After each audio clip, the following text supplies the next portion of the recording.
Yes. Okay.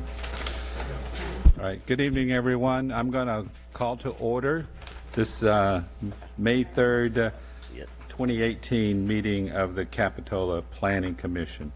I want to begin by letting everybody know that this meeting is cablecast live on Charter Communications, Cable TV Channel 8, and AT&T UVerse Channel 99. It's being recorded and will be replayed next Monday and Friday at 1 p.m. on Charter Channel 71 and Comcast Channel 25.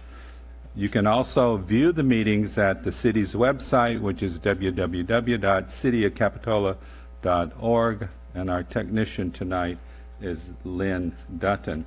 I want to ask everyone, as a reminder, please turn off your cell phones.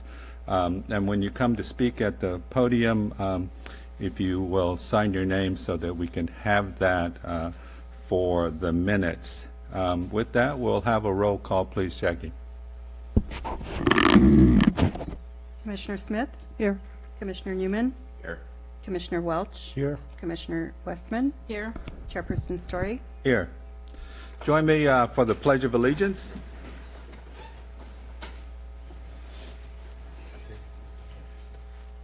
I pledge allegiance to the flag of the United States of America and to the republic for which it stands, one nation, under God, indivisible, with liberty and justice for all.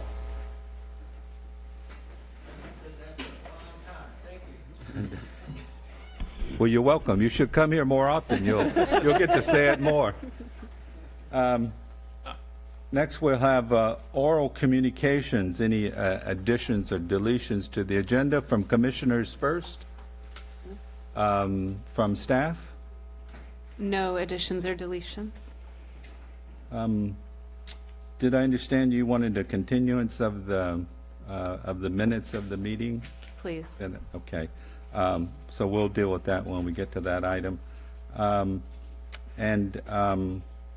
Next, we'll have public comments. This is an opportunity for members of the public to address the Planning Commission on items that are not on tonight's agenda.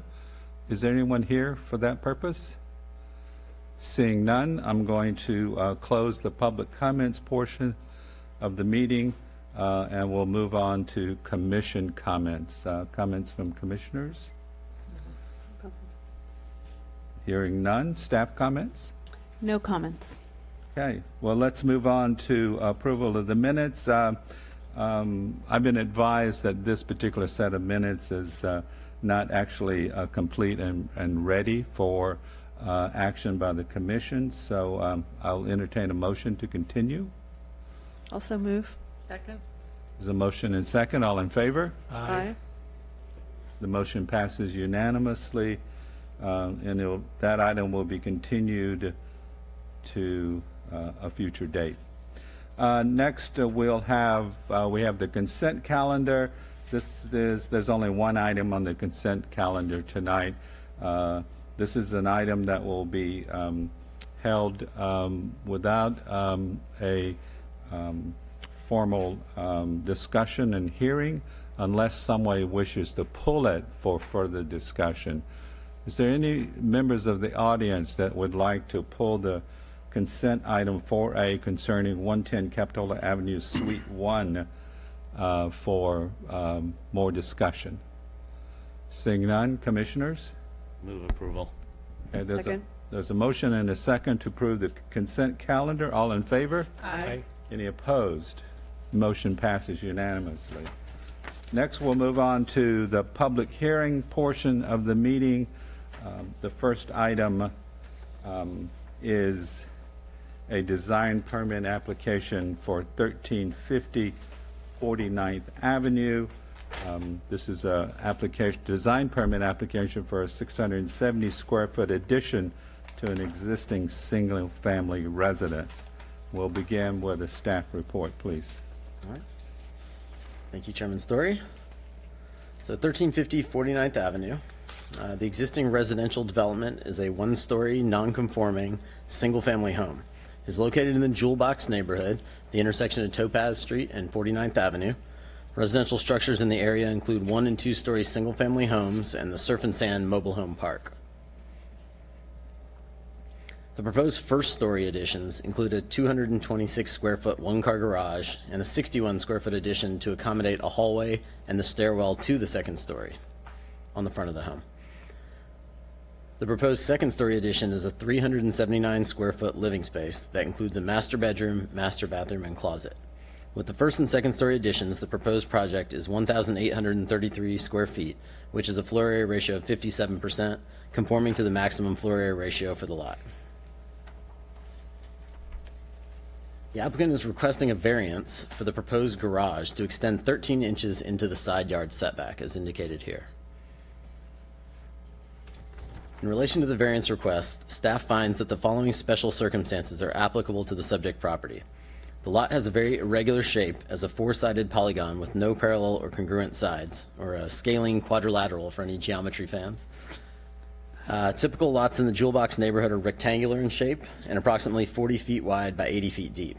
On this lot, the frontage is 60 feet wide, the side lots are 30 feet deep on the south side and 71 feet deep on the north side, and the rear lot line is 74 feet wide. The unique lot shape provides an atypical area in which to locate a rectangular garage. Most properties in the vicinity and zone in which the property is located are able to accommodate the required 10-foot by 20-foot covered parking space due to the fact that they are regularly shaped. Granting the variance will allow the applicant to enjoy the same privilege as those properties. Based on these findings, staff can support the variance request. The existing home is a non-conforming structure because it does not conform to the front, side, or rear yard setback requirements. The structure also extends beyond the south lot line into the adjacent lot. The proposed project was reviewed by the building official and does not exceed 80% of the present fair market value of the structure, so the proposed addition is a permissible structural alteration to the non-conforming structure under our code. This is the north elevation, south elevation, east elevation, and west elevation. The addition features horizontal wood siding that will be painted Coronado moss green to match the existing home and has white trim in the eaves. The roof will have composition shingles similar to the roof on the existing structure. Staff recommends approval of application 18-0050 for the addition to the single-family home, including a variance to allow a 13-inch encroachment into the side setback based on the findings and conditions of approval. And that's what I have for you. Thank you. Are there questions from commissioners on the staff report? No. Okay, hearing I none? just want to Yes, go ahead, confirm Linda. with staff that we did receive a letter from one of the neighbors concurring and approving the exceptions. Yeah, I had three neighbors come in one day together, actually, and ask a lot of questions. I spent about an hour with them and went over the plans and the reason why things were designed the way they were, the reason for the variance. And by the end of it, one of them said he wished to actually support the project, so he sent in a letter. So, Thank you. And I did speak to staff and ask them about the issue of the existing house encroaching onto the adjacent property, and they informed me that they had discussed this with the city attorney, and he didn't view it as an issue. Okay, good. Thank you, Linda. Susan. So at this time, I'll open up the microphone for members of the public that wish to speak on this item. Is there anyone that wishes to speak? Yeah, please, come on up.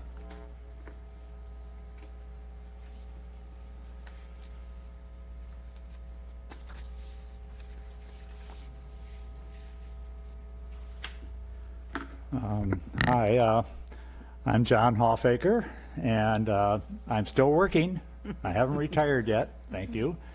And I was delighted when Rick, my neighbor, asked me to help him with his project, because literally I'm right across the street. I'm the main person that looks at his house.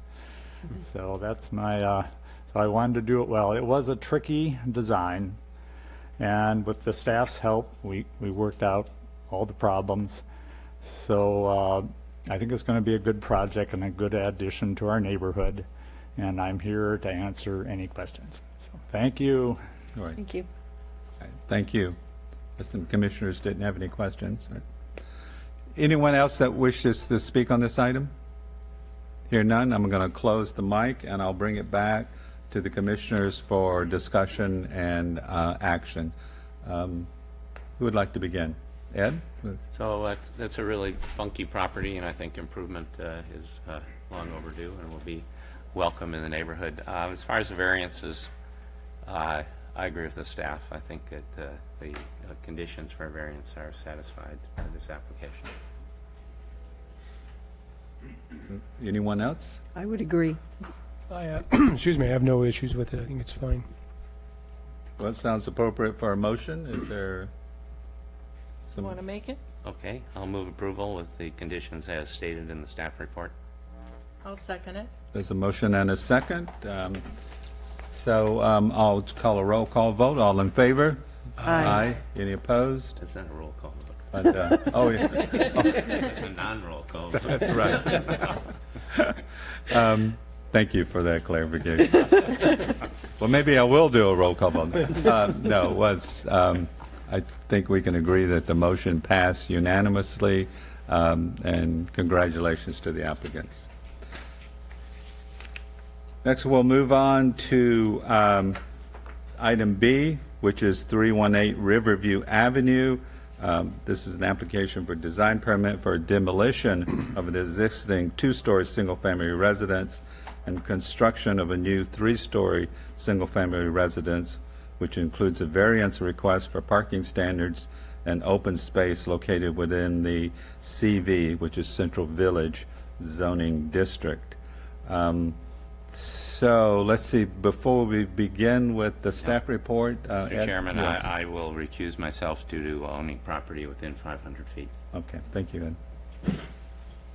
Are you going to? And, yeah, and as well, I have an office right across the street from this location, and I think in the, just to not have any perception of a conflict, and since we will still have a quorum here to act on this item, I'm going to recuse myself as well. So I'll turn the microphone over to the Vice Chair. As indicated, we're addressing an application at 318 Riverview Avenue for a design permit for the demolition of an existing two-story single-family residence, and they're requesting two variances, one from the parking standard and one from the open space requirement, and we'll have the staff report. Okay, thank you. So in addition to being in the Central Village zoning district, this property is also in the River Avenue Residential Overlay District and the Old Riverview Historic District. This section of Riverview Avenue, between the Railroad Trestle and Stockton Avenue, is made up of 1-, 2-, and 3-story single-family homes and condos. It is a dense neighborhood with very little parking, many historic homes, many non-conforming structures, and little or no setbacks between buildings. The applicant is proposing to demolish an existing two-story single-family residence, seen here, and construct a new three-story single-family residence, which includes a variance request for parking standards and open space.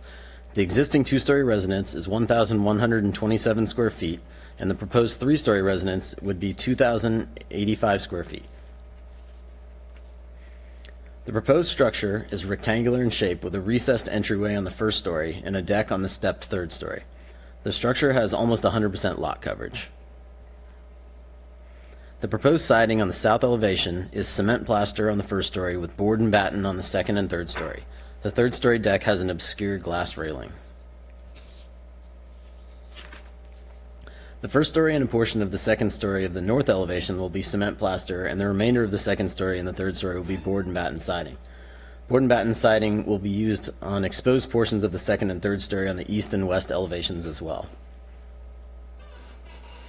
The applicant is requesting a variance to the number of parking spaces, parking dimensions, and open space standards for the CV zone. 3 spaces are required for the single-family home, one of which must be covered. Interior covered spaces are required to be 10 feet by 20 feet clear as measured from the interior wall surfaces. The application includes 2 covered spaces that, at 10 feet by 18 feet 6 inches, do not comply with minimum dimension requirements. The project has no open space. The special circumstances applicable to the subject property are the substandard lot size and lot dimensions. In terms of parking standards, two 20-foot deep spaces cannot be achieved in tandem or side by side on a lot that is 19 feet wide by 39.5 feet deep. With a variance for parking dimensions, however, two slightly substandard parking spaces are proposed. In terms of number of parking spaces, residences of up to 2,000 square feet in floor area are required to have two parking spaces. The proposed home has a floor area of 2,085 square feet and requires a third parking place, but a third parking spot cannot be achieved within the lot. Staff did a survey of the area and identified 3 residences for which variances were granted for parking based on the small lot size. Riverview Avenue is challenged with very limited on-street parking, so staff has concerns with allowing a variance for the required third parking space due to the impacts on street parking. Staff recommends approving the variances for parking space dimensions, but denying the variance for the required number of parking spaces. In terms of open space, on the small lots on the north side of Riverview Avenue, 90% development is allowed without any setback requirements, and the 10% open space must be located in the front part of the lot. The proposed project has almost 100% lot coverage and no open space. However, staff surveyed the lots on the north side of Riverview Avenue, and several have small patches of open space or planter boxes, but none of them provide the required 10% open space at the front of the lot. A record search showed that most of these homes had either received variances for the open space requirements or are existing non-conforming. Staff recommends approving the variance for open space. Staff received several public comments related to the location of the third-story addition and deck. We created this diagram to illustrate where the proposed addition and deck would be located in relation to the adjacent properties. The addition would be approximately 2 feet forward of the front third-story wall at 316 Avenue and 9 feet 6 inches forward of the front third-story wall at 320 Avenue. Oh, sorry, actually. 320 is the one on the left, and 316 is the one on the right. Staff also requested that the applicant submit a streetscape of 316, 318, and 320 Riverview Avenue to show how the proposed development would look next to the adjacent properties, shown here. So staff recommends the Planning Commission deny the variance for the third parking space and require the applicant to revise the plans to a maximum floor area of 2,000 square feet for application 18-0045 at 318 Riverview Avenue. But if the Planning Commission chooses to approve this application, staff recommends that the following floodplain condition be included. At the time of building permit application for construction within the floodplain or floodway, the applicant shall provide a no-rise study performed by a licensed engineer in which verification of the structure's impact on the floodplain or floodway is provided. That's it. Any questions of the staff? No. Not right. I may have one later, but not right now. Go ahead. No, I may ask it later. We'll see Okay. where it goes. So. I just have a couple, and now it's probably as appropriate as later to ask. In the matrix that you provided on page 59, there are a couple of the units that had received variances in the past that were variance better serves the zoning ordinance, and I was wondering if you could comment on what that means and what those variances were all about. Yes, those were from the approvals of variances in 2003 and 2006 for 316 Riverview Avenue and 320 Riverview Avenue. And I think it helps if I just read you the full finding because it explains it a little better. So the variance to parking will better serve the intent of the zoning ordinance and residential development guidelines than will the literal enforcement of the requirements of the ordinance. Okay. And that was followed up with the same findings about small lot size and dimensions. So. And 316 and 320, I know 305 noted that it was for historic preservation. Were either of the other ones demolished and rebuilt, or were they remodels? No, they were remodeled. Okay, thank you. Mm-hmm. Oh, one last question. Mm-hmm. At 322, there was an in lieu fee paid. Is that program still in place today? No. Thank you. Okay, we'll open the public hearing now, and if there's anyone from the public that would like to comment on this application, normally we hear from the applicant first.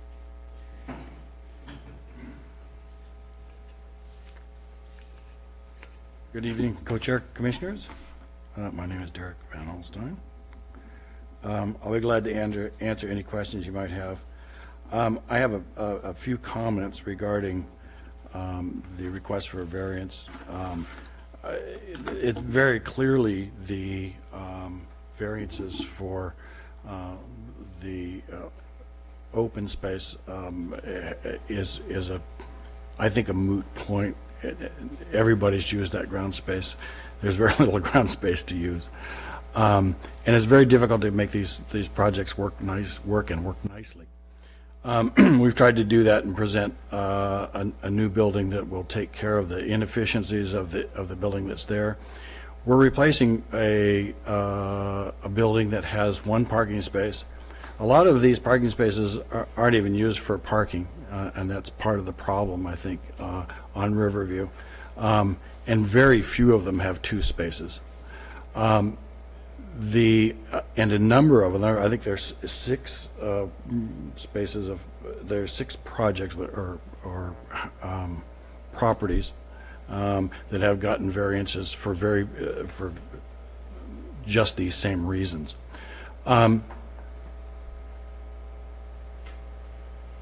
As staff stated, and thanks, Matt, for doing an excellent job of putting this together. There's only so much space front to back or side to side, for that matter. So how you use it is crucial.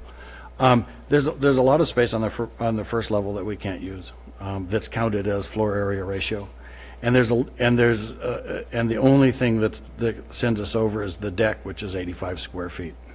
So.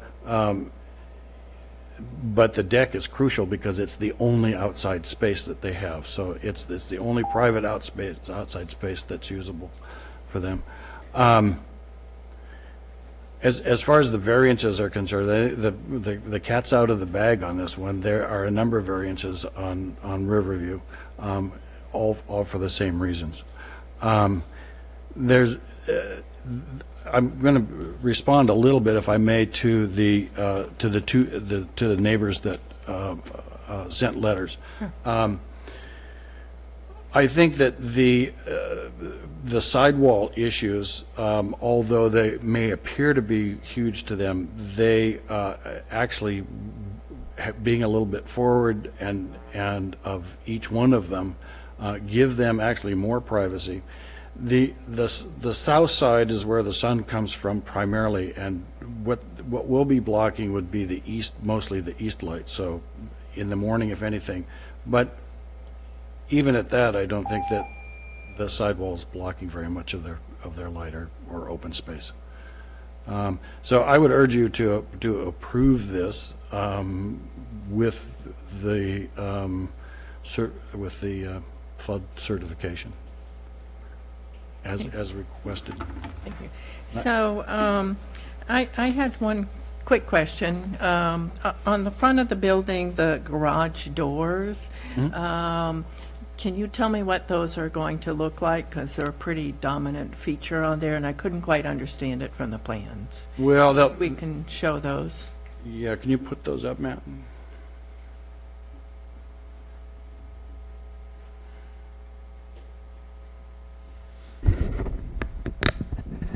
Yeah, with the bars going across them. Okay. You know, I didn't want it to look like a jail. They look like bars because this is a condensed version. So if you'd seen it full size, those black lines that you see are a lot lighter when it's full size.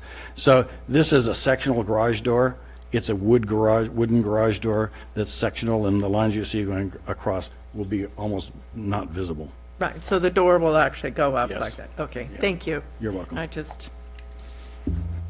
I have one question, and I don't want you to give me a blow-by-blow, but can you sort of walk through, because we did get one letter from one of the neighbors about the construction timeline, and they indicated that they thought that it was going to be a 10-month kind of construction. Can you kind of walk through a little bit of what that timeline would look like as far as exterior construction versus, you get the thing built and then you move inside? It's not 10 months of total disruption to the neighborhood. No, it's not. First, you have to do a surgical demolition. When these buildings are so close together, and I believe that's called an Egyptian method, where you literally take it down from the inside piece by piece.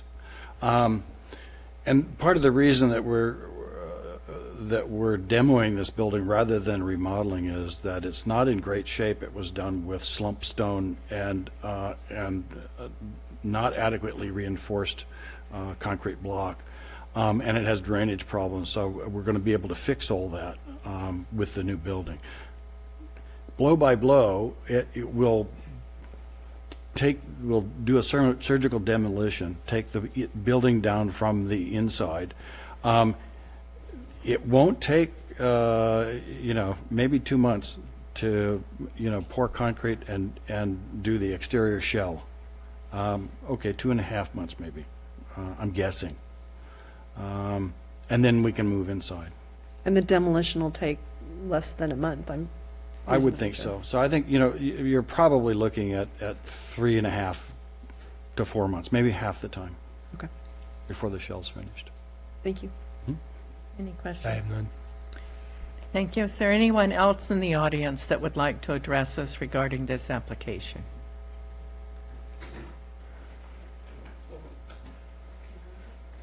Okay, just decide. It's okay. You'll both get a turn. It's a race.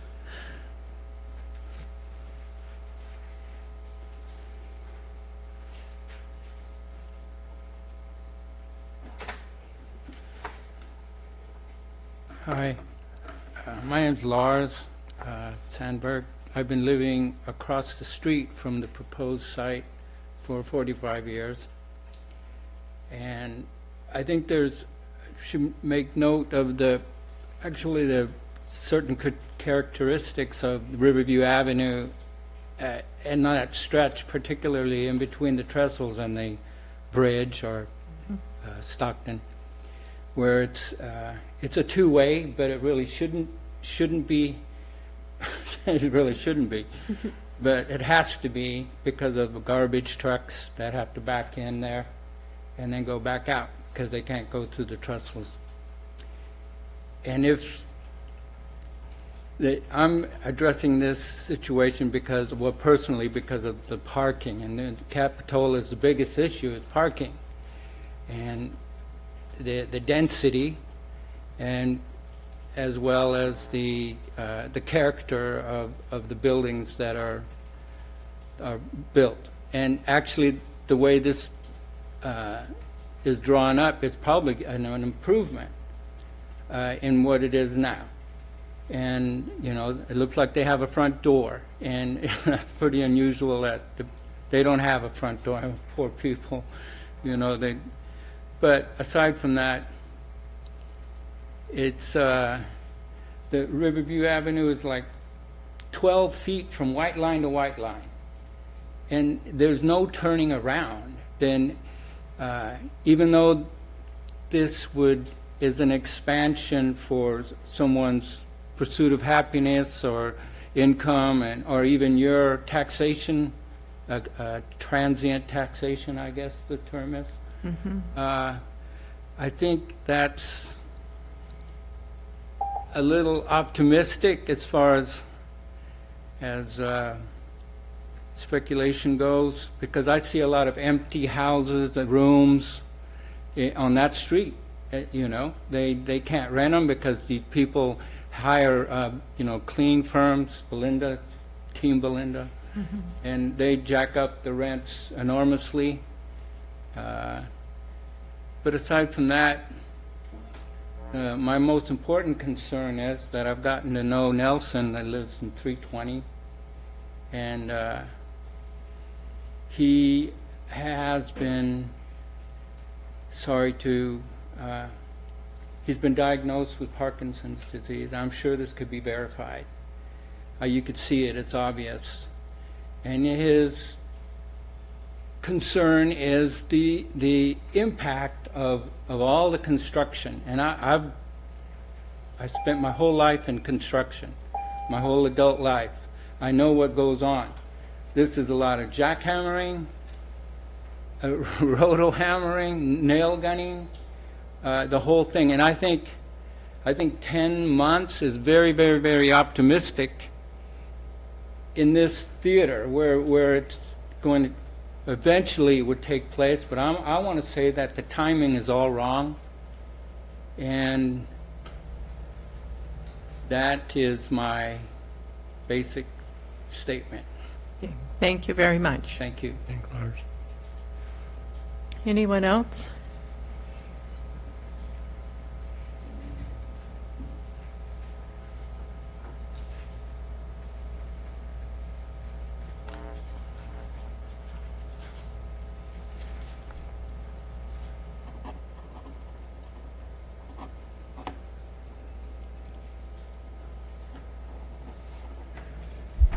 Hello.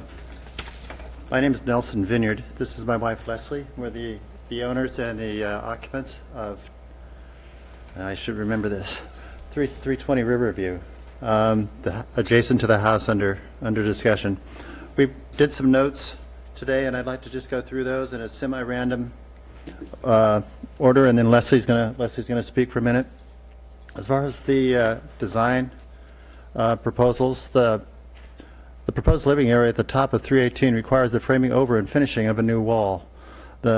As proposed, and as we read, so my apologies to someone who can write better than I can, an additional 4 foot for a total of 12-foot visible new wall. Such a wall would effectively turn what is now a beautiful open deck area into a tunnel, impacting our light, air, view, and privacy. This is the first proposal as shown in the request, and it requires a variance. 2 alternates that do not require variances, at least in our mind. Design alternate 1, which we've done, shows a dog leg design, come out parallel to our side, our common sidewall, and then break over and give up the additional 85 feet that you need for the parking variance. There's also another variation that you can do of that. Rather than do a 90-degree dog leg, you can come across and go at a diagonal, approximately 8 feet out, 8 feet both ways, and a measurement of about 12 feet in between.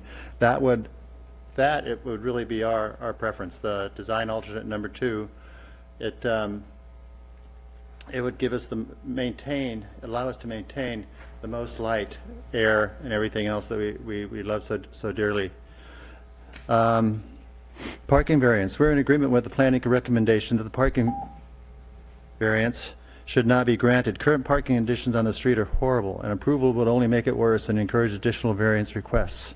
As it is, we still have to park at the police station periodically, and we have had guests ticketed and towed. And we have a fairly small car, and we're covered tandem, end to end, with about 3 inches left over, and we have to time it very carefully and look out the front window to see if anybody is across the street, because like Lars mentioned, there's only a 12-foot wide lane to lane out there, and the car I happen to drive has the handling of a blimp, roughly. So we get trapped in there all the time, where we can't get out, and finally we say, forget it, we'll walk. And so that's, we approve, we are in concert with the parking variance. A side note, watertight, Okay. we would request that a water tightness test be performed by a responsible subcontractor to the subsequent to the completion of the work. That could be put in the job site specs for that to be done. We don't have a common wall. We have 2 walls about 2 inches apart, and we have been working for 3 years to try to get all the leaks that are coming in stopped, and we're not comfortable with closing that back up without checking the water. And the water test involves, not just squirting it with a hose. You squirt it up a few feet, then you go inside and you look. You squirt it up another few feet, you go inside and then you look. It's kind of a long process, but well worth it, because you really only need to find one leak to make that whole process work.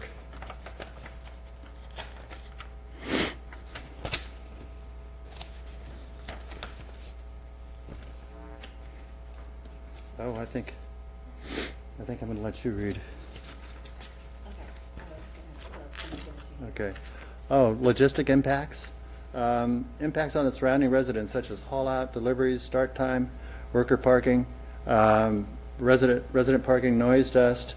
All those need to be addressed on a logistics plan, which should again be made part of the permit, as well as asbestos and lead, because it's guaranteed that there's both asbestos and lead in that place. There are a couple of really good materials that have a lot of really good properties and several unfortunate ones. So we would look for that to be done, please.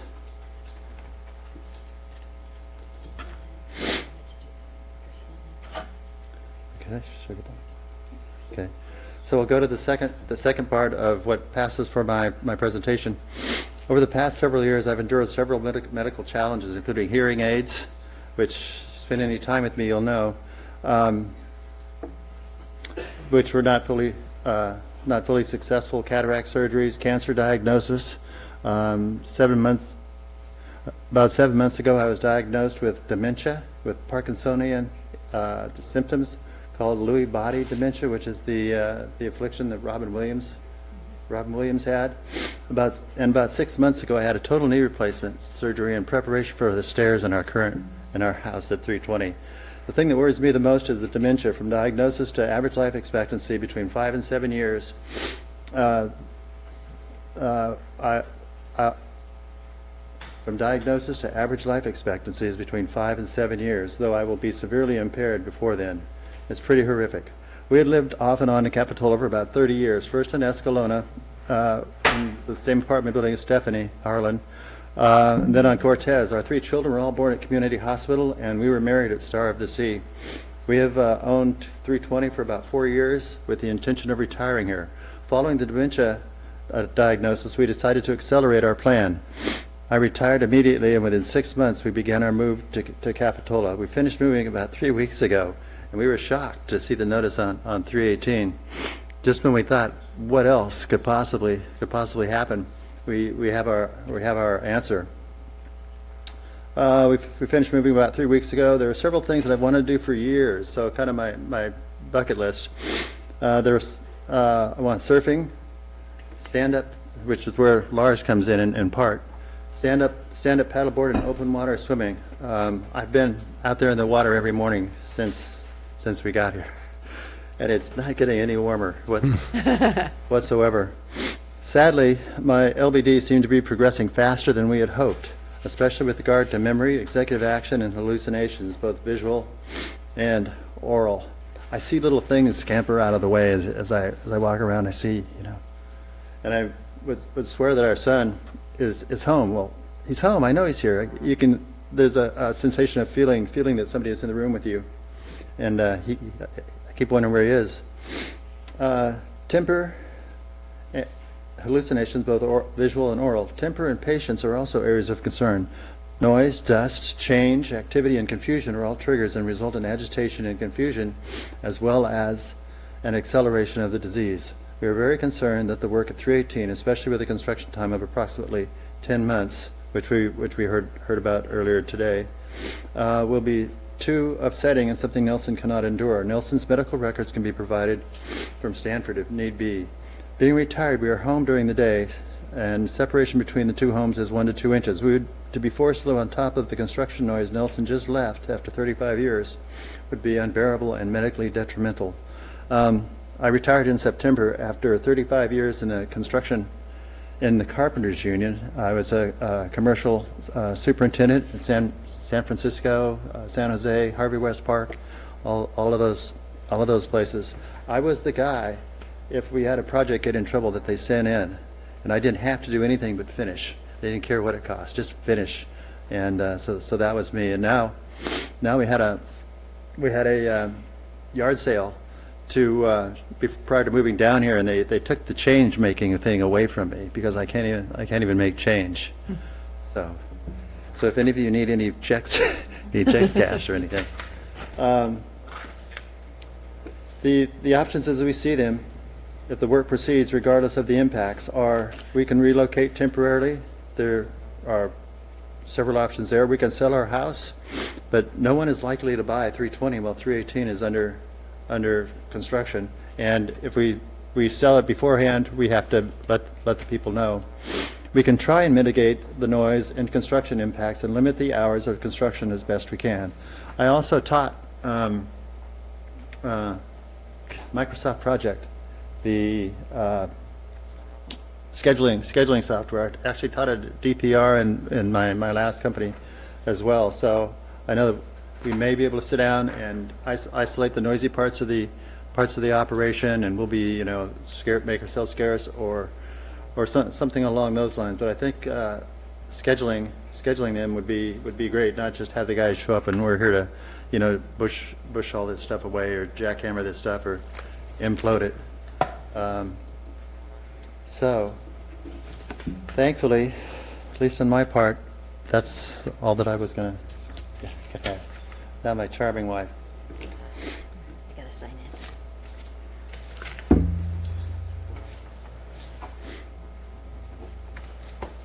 Oh, and my brother lives on 47th, if anybody. Hi, I'm Leslie Vineyard. And yes, in looking at this, Riverview is a very impacted street as far as parking goes. And yeah, part of that is that variances have been granted. A lot of it is that it's so close to the village and there's a lot of different people parking there. We are one of the homes that got a variance, but oddly, even though our square footage, even how you calculated with the garage, was it 1,600 something? It was well under 2,000. But at the time we got our variance, 3 parking spaces were required. We have 2 covered. So it is, we support staff's recommendation of not approving the parking variance. I think they're over by 85 square feet. That's a pretty straightforward redesign. If there is a redesign, we would recommend pulling that deck back, or where they're constructing the wall on the 3rd story, pull it back even with our deck area. The wall is going to be, yes, block off our deck instead of it being open. We'll have a wall there. And we would like to see that be also the wood instead of a concrete wall, and would like to see it actually painted our color so it looked more like blending with our property. But so yeah, the variance, and I think that if you approve a variance, it is going to encourage other applicants to apply for variances also. And I think at some point it has to stop, because the variances may have contributed to the problem that's there. I mean, not even all the homes are occupied, and that parking is impossible. I mean, we don't go out because if we have a space on the street, we don't want to lose it, because right now we can't get in, moving in, we can't get 2 parking spaces in. To put it in perspective, we're seriously considering buying a smart car. We are going to get a smart car. Yeah. Despite the fact that someone we know may see us. They're embarrassing, but yeah. So I think our main concern, I mean, there's a lot of things that would be nice to see some architectural relief in the design, other than a kind of a flat box type that are coming in. But I think our main concern is that when we got Nelson's diagnosis, I mean, it wasn't 24 hours and he retired. He turned in his notice at work. We came down here. We were on a busy street. We wanted the quiet, the beach, be able to walk to the beach, have it quiet. We are, yes, an inch or 2. This construction will be in our living room, against our bedroom wall. And we're home. We're not gone 8-9 hours a day at work. We're home. So it's really an impact. It's going to be very detrimental to Nelson with his condition. I mean, he sniffs now with all the dust. That's just going to go crazy. And after exertion, he needs to nap. I mean, you can't nap with construction. In the morning, the back alley is where the workers will have to come because the front, there's no room. That's right under our bedroom window. You hear them talking. I mean, you can hear anybody talking now, that's back there. So it's really going to be quite a high impact to our life. I mean, that what we were looking for. And I mean, I'm really stymied on what can be done about that. We can, we request that the hours be cut down closer to 9 to 6, that the construction is almost secondary to how it's going to impact our living situation. So I don't know. Thank you very much for your comments, and we'll take them into consideration. Thank you. Is this yours? So is there anyone else in the public who'd like to speak on this item? If not, I will bring it back to the commission. Seems like we have a number of different issues. Do we want to deal with them one by one? Do we want to tackle it all at once? What would be your preference? I don't mind doing it one by one. I want to do open space and then Right, because there are a compacted couple of parking. them for me. I mean, Right. we can hear from. For me, it's, the big thing is really demolishing an existing building and building it back up with variances in one of the tightest, can you leave that one up? One of the back one, the pictures, Oh, sorry. that one. The Capitola Village and the Riverview Avenue area between Stockton and the Trestle is really the heart of the community. There's a lot of historic homes down there that make it a very quaint area, but it's also, over the last few years, really become a vacation rental zone with a lot it more has. traffic than it has had in the past. So we have opportunities to make the parking better. Having a fully enclosed tandem two-car garage that's substandard does not encourage a lot of parking. So I have an issue with that. But in my tenure on this commission, we've also tried to find ways to have some kind of landscaping in the front. And whether you call it open space or whether you call it landscaping, I think there should be some. And when you tear down the building and start over from scratch, it seems like there's more of an opportunity to do some of those things than, you're always going to see. And I just hate approving a design that doesn't provide for any of them. So why don't we start with the parking? We've all looked at the plans, we've looked at the dimensions on the lot, and clearly there's no way that you can get 2 standard parking spaces on that property. I mean, even if nothing is built on that property, there's no way to fit 2 standard parking places. And for me, we do allow, compact spaces even in our commercial district, the 18.5 feet. And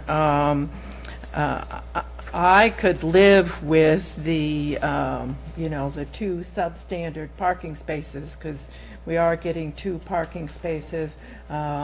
Probably would want to include a condition that, that garage area be used for parking of vehicles, not for other activities. But if we could add sort of that condition in there, then, I sort of feel like I can live with the 2 substandard parking spaces, because that's all we can get, and it's better than what's there right now, which is 1 parking space. Would you require the reduction so that the requirement is 2 spaces and we're issuing a variance for the I substandard would size? not, Or no? I'm not in favor of the variance for the extra 85 square feet. I do think the project needs to conform to, you know, the requirements that we have. If you have 2 parking spaces, this is, you know, you can build the 2,000 square feet. So the variance then is for the width. Substandard size not of an the additional- parking spaces, but not for any additional square footage. So, I could agree with Yeah. that. Yeah, I think I'm pretty much in line with that. I have no issue with the 2 reduced size parking spots, reduce them to the 18 foot 6 inches. The difficulty comes to me, and this really for me comes down to consistency with the way we look at variances. And we've had a couple of issues recently where that deck space, the floor area ratio is, even though it's so small and almost insignificant, we've denied projects. And because of that, I think I would have difficulty passing the 85 square foot variance for the 3rd parking spot. Although I think there's some alternatives that are open to them to get by that. But I would agree with the 2 parking spots, reducing the size. I could approve that variance. I don't think at this point I could allow the 3rd variance with the 85 square, additional 85 square feet. okay. So the other variance is for the open space. And, you know, I'll be honest, Commissioner Smith, I had the same feeling that you had. And then I walked down Riverview Avenue this afternoon and looked at it one more time. And, you know, the little bit of landscaping that's there, and I don't mean to offend anyone who lives there, is always in disrepair, partly because it's so narrow, so constrained. You know, people break off their plants, the cars back into them. It's a difficult place, and I kept looking at it, trying to figure out what would be, you know, sort of a viable open space landscaping that would contribute to the street. And I didn't come up with anything, but, you know, I'm open to suggestions or ideas that you might have. And I did the same thing. I walked the neighborhood, and I've looked at some of the other projects that we've approved, that we've required some kind of planter boxes or something like that in the front. And I agree with you that a lot of them are not kept. I mean, do we want to do something like, you know, ask them to, you know, put planter boxes on the front of the building, put planter, I mean, what were you thinking? Can you go of? back to the elevation sketch that shows the 3? There you go. But before we get too far down the path, let me, again, I'm going to go back to consistency, because it wasn't too long ago this commission approved a project about 4 or 5 houses down, and actually Mr. Norton did a great job of designing that house. A little more room to work with, but we actually not only gave him a variance to not have those plantings there, but we also approved the neighbor whose trees were leaning over into that project to cut them down. So on that same street, a few houses down, we approved the variance for not having these type of plantings. And I think Commissioner Westman makes a great point that this area just doesn't allow that, although it does allow for plants maybe on deck space or open space above that. That street, and God bless Lars, he left already, but awesome guy. If you have a man taking you surfing, you're doing great, because he's a good man. I don't even know him till tonight.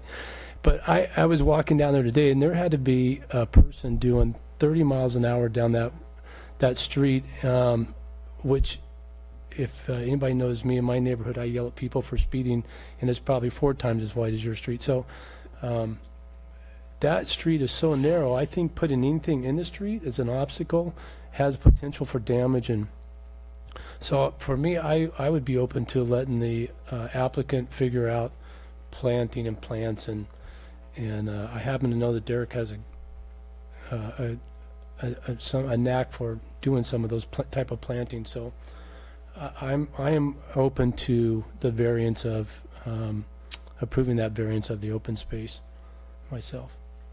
When you look at the three, right next to each other, they all have the same issue. And I don't see, and I couldn't come up with a place to put it either, so I would reluctantly have to agree with that variance simply because I don't think, it's like, you can't put two parking spaces there, you really can't put any open space in the front. So I know that our planning department does require that there be some sort of logistical plan as far as which is part of the building permit, and it will regard the parking of the construction vehicles, where they're going to be, how those deliveries are going to be made. And I know the building department is very efficient about dealing with demolition and whether or not there are any kind of hazardous materials, and they bring in special people to take care of those issues. So if they do find anything like asbestos in the building, that demolition will be managed quite closely, and not under city regulations, but under state and federal regulations. The one issue, and I wanted, if the commission agrees, to ask Mr. Van Alstine to come back to the podium, was that the neighbors next door requested that the wall that's going to be built, if that could be modified and be a wood faced wall, or if it could, be painted to go into match there. And I'm assuming that that's acceptable to the applicant to work with the neighbors and the planning staff to on the materials of that wall that will be facing them upstairs.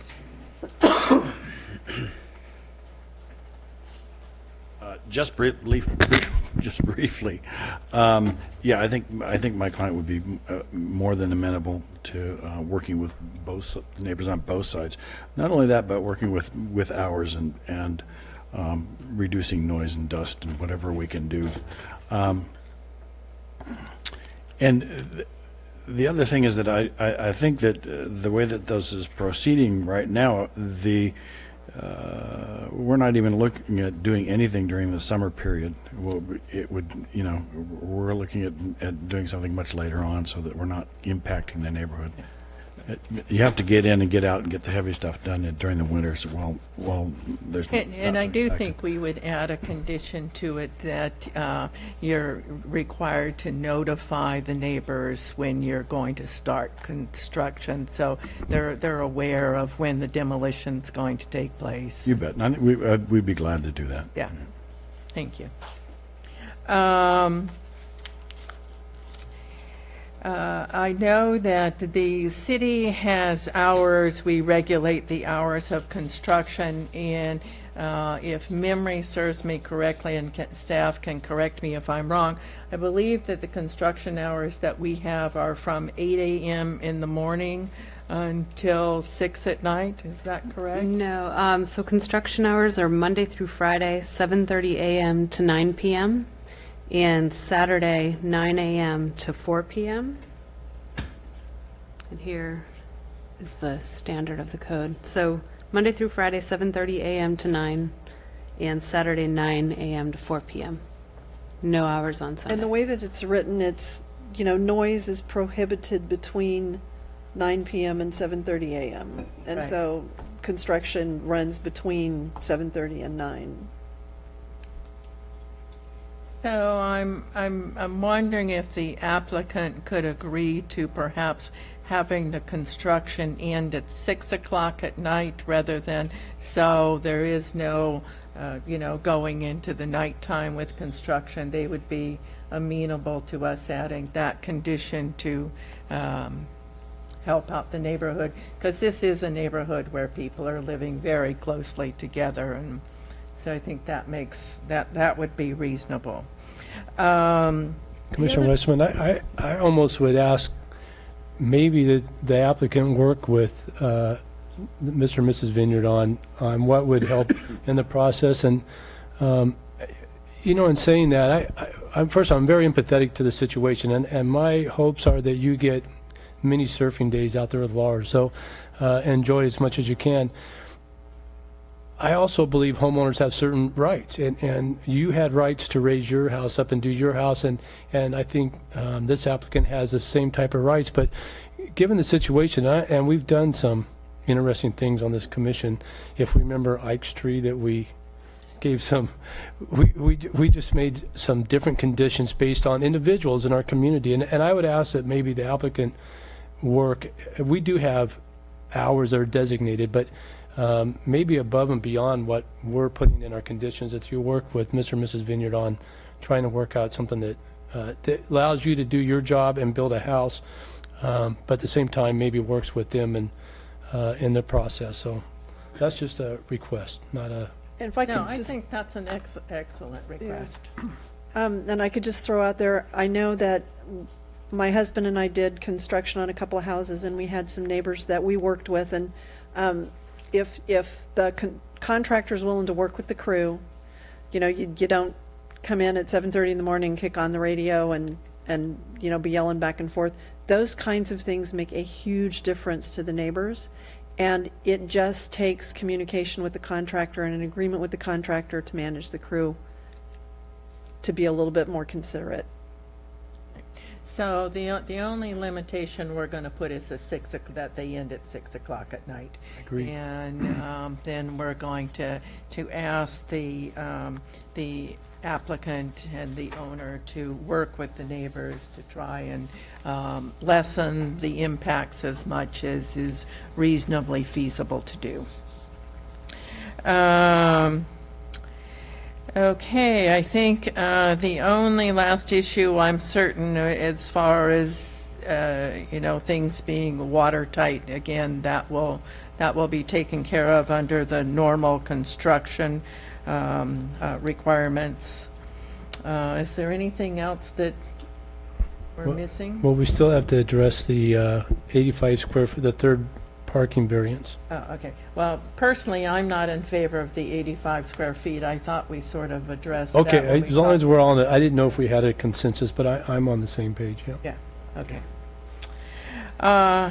All right, so it looks like we are ready for a motion if one of you wants to do that. Well, I would move that we approve this project 180045 on Riverview at 318. We approve the variance for the reduced parking for the 2 spots, that we approve the variance for the open space. We are not approving the variance for the 3rd parking spot reduction, and that we add in the conditions that we stop the work hours at 6 o'clock, and that the applicant will work with the neighbors to try to be reasonable in how they take care of both the work hours and logistics. And am I missing anything? And they will work with the neighbors regarding the new wall as far as materials the materials and on the colors. new wall. Were you able to get that, Matt? Yeah. So I just want- Did you hit the condition that the garage only be used for parking? Yes, And we the- we and we that we approved the garage variance for only. that, but not the 3rd parking Thank you, spot. we missed, yeah. So I just want to clarify my understanding is correct. What we're approving is a 2,000 square foot maximum size with 2 substandard width parking spaces. Correct. And no open Correct. space. And would you like the final design to come back to Planning Commission or be approved at the staff level? I don't, I think I don't staff think could approve the final design. Okay. I'm okay with that. Okay. so that was a motion, are we? Okay, we need a second. I'll second it. All in favor? Aye. Aye. So the motion carries unanimously. Thank you all. Thank you. And I'd just like for the minutes to reflect the representative's agreement with the discussion about working with the neighbors on the noise.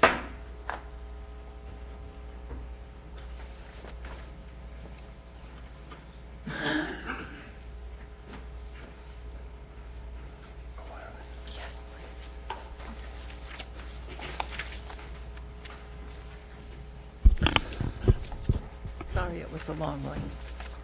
Good job. No, those are, yeah, good job, Susan. So we'll move on to the next item on the agenda, which is item C concerning 2205 Wharf Road. This is a minor land division to create 2 lots of record and design permit for a new single-family residence for the property located at 2205 Wharf Road. Can we start with the staff report, please? Yes, thank you, Chair Story, and good evening, Commissioners. Before you this evening is a minor land division for a new single-family home on a separate parcel. And this is located at 2205 Wharf Road in the multifamily low-density zone. So this application came before you last year, and it was approved in a different form. They've redesigned the tentative map so that the 2 lots will now be oriented towards SoCal. It's still a shared driveway access that comes off of off of Wharf Road, but modifications to the subdivision design. Also to note is that earlier this year, the City Council adopted new design standards for subdivisions. So, and we have a new zoning code, which also applies to this. So many of the standards that we saw in the last go-around have changed, so there are new things to pay attention to in this design, and it is a whole new application. The previous one was withdrawn. So within this application, the parcel in the back is parcel A, and it's 14,006 square feet, and parcel B is 5,847 square feet, and as I mentioned, they both have frontage off of Wharf Road. And here's the building footprint of the new single-family home that is proposed. In terms of the updated code, there's no minimum lot size requirements, no minimum lot width or minimum lot depth requirements within the RM-LM zone.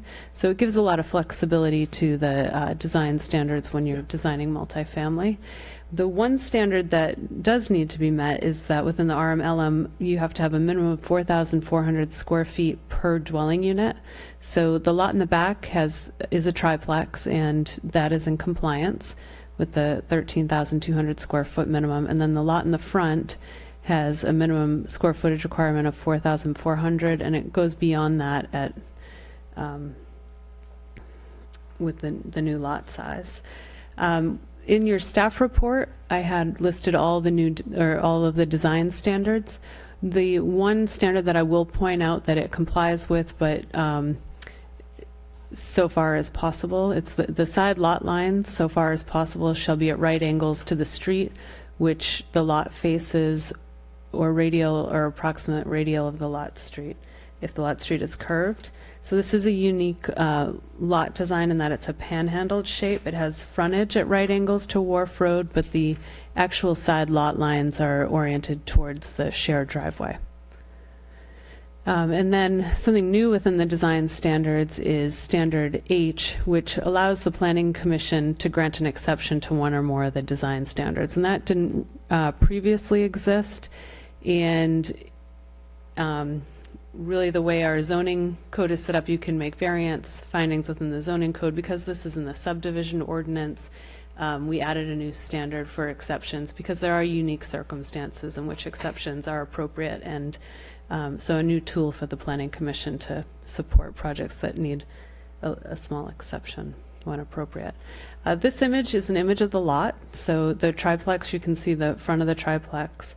The fir tree to the right will be removed within this project. They are keeping the large, I think it's a redwood, I'm not sure, in the back there. And they've kind of designed the home to keep that tree and keep privacy between the triplex triplex and the new single-family home. And you can see the steep approach that comes into this property to the right. You can see how it goes down to Wharf Road. All the setbacks requirements are met within the design permit, so their front yard setback of 15 feet and the 20-foot setback for the second story is met. The rear yard is met with a 20% regulation, and then the side yards are also in compliance. And parking is also met within this application with a 2-car parking garage and an exterior space as well. With that, I'll go over the design with you. And the design has not changed since the first application. So on the south side, this is the side that will be oriented towards the shared driveway.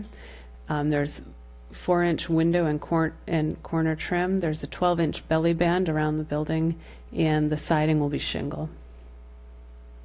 This is the elevation to the east that will face Wharf Road. This is the north. And this is the west elevation, which is on the rear, and that cutout in the middle there is the area in which, you know, the tree is oriented, and there'll be a nice patio in the backyard. Here's an image, an aerial image of Wharf Road. You can see how it curves as it's coming down, and then 2205 Wharf Road. In the latest application, the applicant submitted a site visibility study, as well as looking at the turning in and out of the driveway because of concerns that were brought up previously. So as you can see, when a resident leaves this property and takes a left-hand turn onto Wharf Road, it's pretty smooth. You can get out there. The visibility is challenging, but if you're patient, look both ways and see an opening, you can make it. And here that's showing that same left-hand turn. Taking a right-hand turn out of this driveway is dangerous, and in the recommendations when this was looked at by their traffic engineer, and then I also had Kimley Horn take a look at their traffic study and validate it. They agreed with the recommendations. So the right-hand turn is challenging. Since this application came in and the recommendations came in, the recommendation was that to put up a sign that says no right-hand turns out of the driveway. So the two recommendations was to eliminate right-hand turns out of the driveway through installing a no right-hand turn sign on the driveway, and then to replace the existing 2-foot diameter convex mirror with a 3-foot. So you can see here, as you're leaving the driveway and before you get to the neighbors, the access area that crosses over the neighboring property, the owner has put in a stop sign. They have the mirror, which will be enlarged, and they've put a no right-hand turn. It's not quite at the point where you're down exiting the driveway, so I think that was probably done out of respect for the neighbor, I'm thinking, to not limit their turns, but that could be moved if you desired. And also on this project, because it's a new subdivision, and I'd like to add one more CEQA exemption, and the CEQA exemption is 151883, that the project is consistent with the community plan, the general plan, and zoning. And that's just stating that this, you know, it is located in a multifamily zone. It was recognized that this parcel could be subdivided in the future, and that no new or more severe cumulative impacts, nor were there any new substantial information, which was unknown at the time of the general plan EIR, was certified. So just to add, the other CEQA exemption was for subdivisions, but I thought it was appropriate where this is new development to add a second.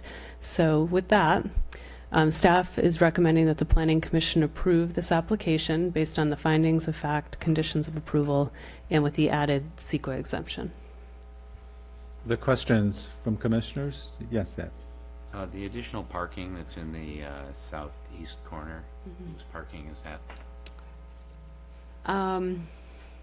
I would have to defer to the applicant on that one, but it is located on the parcel that will be owned by the triplex, so I would assume it's parking for the triplex. Yeah, and that kind of leads, this isn't sort of a question, but the tentative map doesn't really very clearly tell us what easements exist, the parking being a good example.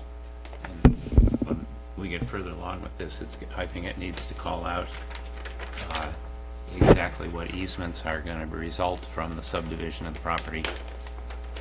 That may be, for example, the parking may be an easement for the triplex. Mm-hmm. Or may not. So that parking's on the triplex's property, right? Oh, Yeah, Here's the new it's on the triplex. lot line, so it is on their, mostly, yeah.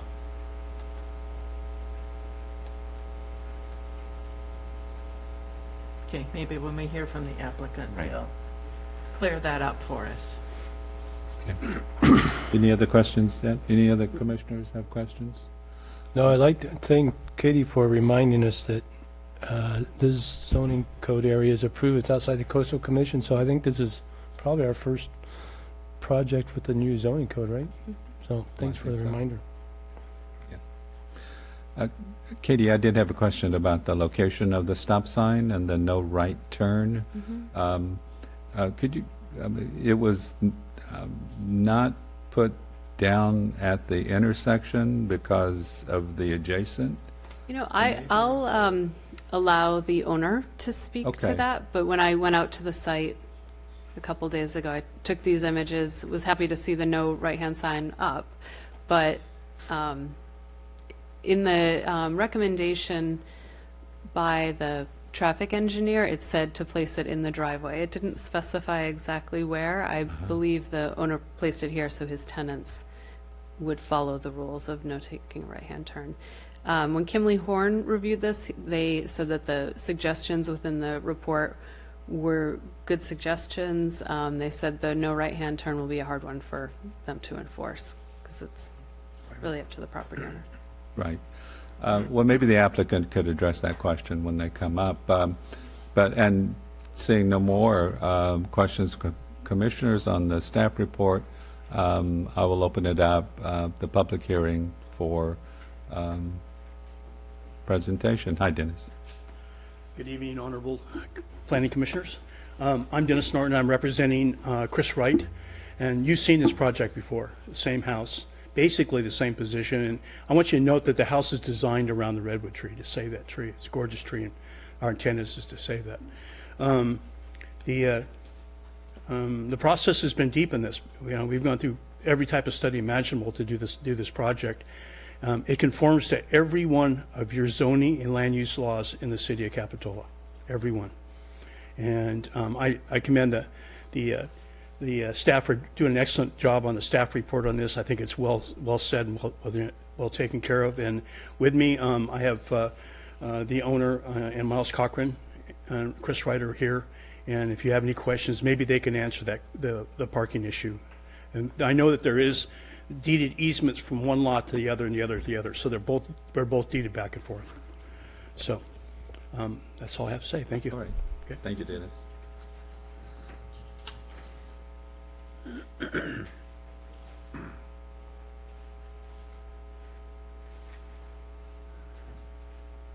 Good evening. I'm Christopher Wright. I own the property. I just first want to thank the planning department for the work they've done to help us design it to meet the requirements. And as far as the two questions that came up, we did design it with 2 covered parking spaces and 1 uncovered that are shown on the plan per the requirements as given us by the planning department. As far as the signs, the stop sign is placed at the property line so that people would stop before they entered an area that intersects with the neighbor's driveway area. And the right turn sign is placed there because that's where the pole is. To move it any farther forward, I would be on their property. If they don't mind, I'm certainly happy to do that. If there's any questions, I'll answer them, but that is the basic answer to that. Okay. All right. Thank you. As far as the easements, we have drawn up easements for driveway access for property A over property B. And my attorney is here if you have any questions for him about those easements. All right. Thank you. I just want to clarify, Chris, before you sit down. Lot B has 3 parking places on Lot B, so that additional parking that Commissioner Newman was referring to is actually part of Lot A. I'm not sure which additional parking you're referring to. The driveway comes up, and there's 2 parking spaces over Maybe we here. could, is there any way to put that up so everyone can see? There is a on the parking plan. pad at the front of B's In this- lot that is actually on A's property. There is an easement written to give B right to use it. Okay. Because parking, there's already 7 parking spaces for property A, the triplex in the back. So when property A was remodeled, we met the requirements for covered and uncovered parking for it. Okay. That's the space we were talking That area you're about. circling right there is a cement parking pad, and there's an easement for B to use it should they wish to, even though it's within A's property line. Okay. Okay. So either And- A or B could use it. Technically, yes. Okay. Okay. Thank you. Any other questions?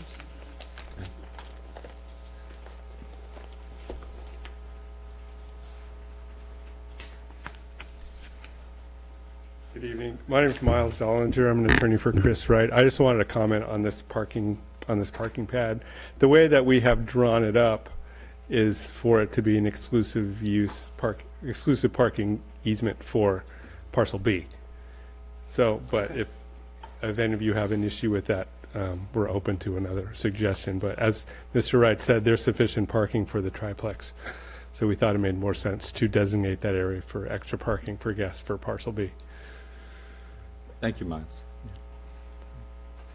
And I can clarify that the triplex, there's a requirement for 2 spaces per unit, and there are 10 spaces total, so by having 8 there, they'd be fine. Lots of parking. Any other members of the public wish to address the commission on this item? Yes, sir. Come on up.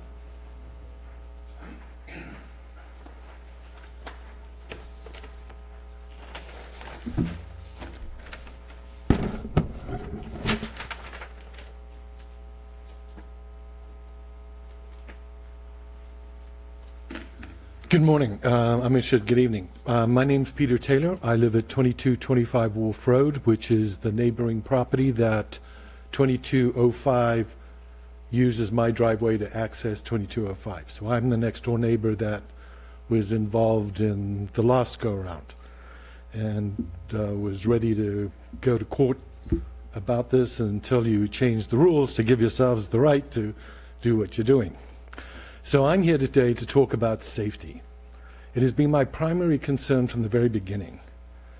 As you've just noted, there are 10 parking spots at the end of this between these two lots, servicing 4 residents, the triplex and the house. And then you've got us, my house. So you're going to have 12 cars jousting on a 1-lane road. This is not 2 lanes. This is 1 lane. When I was here before, one of the arguments given to support this project was that you had to give this landowner the same rights you've given other landowners on the road. And there are 2 other cases on the road very nearby where people do share driveway access. What was not mentioned is both of those are 20 feet wide and allow for 2-way traffic. My driveway allows for 1-lane traffic. If anybody's even parking down at the mailbox to get their mail or clean the brush away from the mailbox, forget about it. You're not getting up my driveway. You got to go around the block and park and wait until they get out of the way. So, and as the traffic study said, and if you read that traffic study again, there are a lot of qualifications in that. As you all know, Wharf Road is a dangerous road. People drive over the speed limit. I can't tell you how many near misses there have been. It's not a question of if there's going to be an accident. There is going to be an accident. The question is just when. And how tragic is it going to be? This is not the only option Mr. Wright has. He could have put in a 2-lane driveway. It would have been right in the middle of the sea, if you look at the curve in Wharf Road, and you have perfect visibility in both directions. As it is where the driveway is right now, you can see pretty good down to where the freeway is. But the library, forget about it. And anybody trying to make that turn, as you've been talking about, that right turn out of there, if they came down nose first, is a tragedy waiting to happen, both for the person coming the other way and the person who tries to do it, because there's no way they're going to do it. They're going to go over the yellow line. I definitely want to say one thing. I appreciate the fact that Mr. Wright put up the stop sign. I appreciate that he put up a no right turn sign. But people don't listen. They blow right through it. There's nothing up there to say what is the safe speed on which to exit Wharf Road onto the property. If you go and look at that, somebody coming from the freeway, coming down Wharf Road, the speed limit on Wharf Road is 25, supposedly. People are usually going faster. Somebody could turn, take this access, they got a straightaway for over 120 feet before they're going to have to make a turn. They don't necessarily slow down. They come whoop, right through there. I've already lost one pet, run over by somebody going in next door. So it really is inherently dangerous. I challenge any of you that if it was your driveway, and every day you were running the gauntlet, because that's what we feel like it is. We get in our car, we're listening. Is somebody starting a car next door? We don't just back down our driveway. We don't have any stop sign, but we always stop and look because we just don't trust them. And we're going to get hurt. So the guy had an option. You could have made him put in a driveway like anybody else. 2 lanes, up along the Woolsey Circle fence, orientation the right way to the road, everything per your old code, although now you changed the code, you can do what you're doing. But that would have been safe. 2 lanes in and out, and great visibility in both directions. Instead, you got 10 cars there. My daughter's at our house a lot of the time, so there's 3 cars at our place. 13 cars with 1 lane access. It's just not dangerous. So the question I've got for you is, in the city of Capitola, when would you say it was unsafe? How many residences can share a 1 lane driveway before you say, time out, no, dangerous, you can't do it? I would posit to you that it's at least something 7 or over. Because if you go look at what you forced them to do at Woolsey Circle, it's a 2 lane road. It's even got the sidewalk with the lights and everything else so they can cross the road safely. But that's 2 lanes. And that's 7 residences. Mr. Wright's putting in 4 if you count the triplex in his house, and it's all being a 1 lane road down my throat. My family's, if somebody's going to get hit, it's most probably going to be us. If they're coming home, they've got perfect visibility. They're coming out, they have perfect visibility. The people who have no visibility are us. And it's our driveway. And we've had no input in this at all.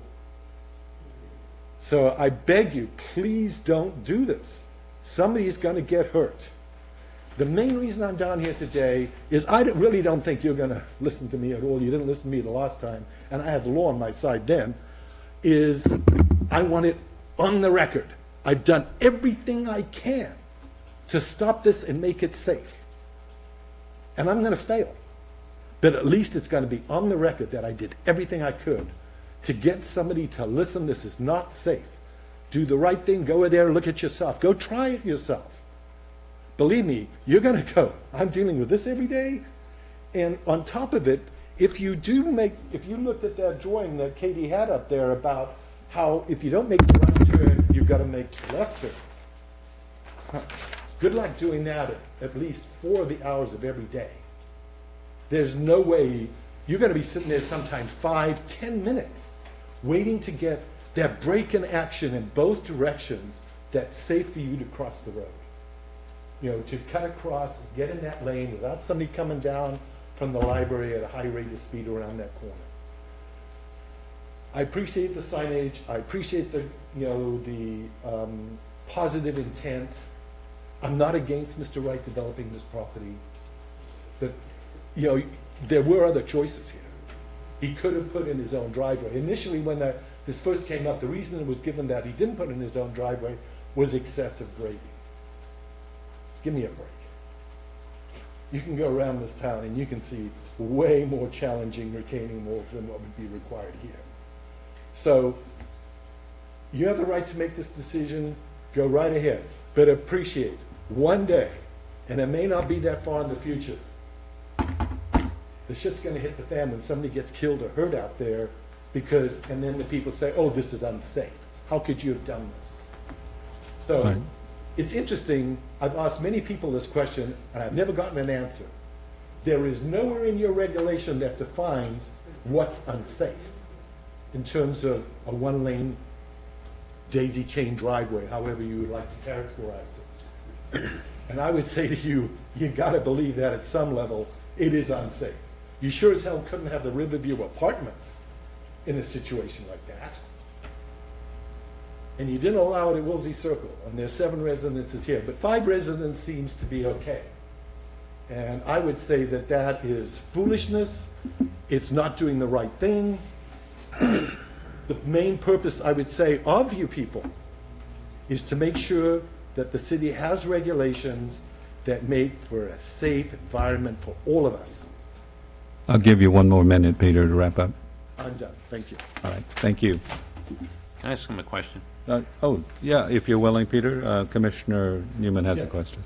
This is not about the safety. I was just curious, when you leave your house and get to the road and you want to go to the village, how do you do it? You mean if I want to come down like tonight? Yeah. Normally what I'll do, because I used to work at Seabright, and I'd leave at 6:30 in the morning. Weren't very many people up at that day. At that time, I would back down my driveway to where, it goes through to go to the next door property. Stop, listen, windows down, look, nothing coming, and I back down my driveway. There is enough space there without running into the mailboxes or being in the bike lane where you can actually back down, get there safe, and sometimes that's the only way we can leave the property. At 3:30 in the afternoon or when school gets out, there's no way you're getting 2 ways clear to be safe to get out. It's not happening. So at certain times of the day, if you want to leave, the only safe way to do it from our house is to back down. And if I ever have any guests at my house, I back their car down my driveway. I never let them get out. The first question to them is, which way are you going? If it's at the time of day where it's really dangerous, I don't even ask the question. I just tell them, I'm not letting you try and clear 2 lanes of traffic to get out of here. I'm going to back the car down, you're going to walk down the driveway, I'm going to get you in the car, and you're going to drive straight out towards the library. And I'll tell you this, when I get time to sell my house, you bet your life, the big disclaimer everywhere in selling my property is how dangerous Wharf Road is. Okay, thank you. All right, thank you.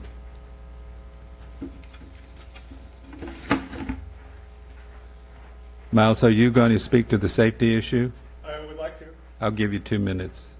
Okay, just a few points then. I think although there might be 12 parking spaces on the 2 properties combined, that certainly doesn't mean there's going to be 12 cars there at any one time.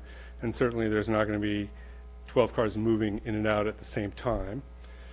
Another point is that there's 2 safety issues. One is the safety of traffic coming on and off Wharf Road, and one is the safety of cars going up and down the driveway.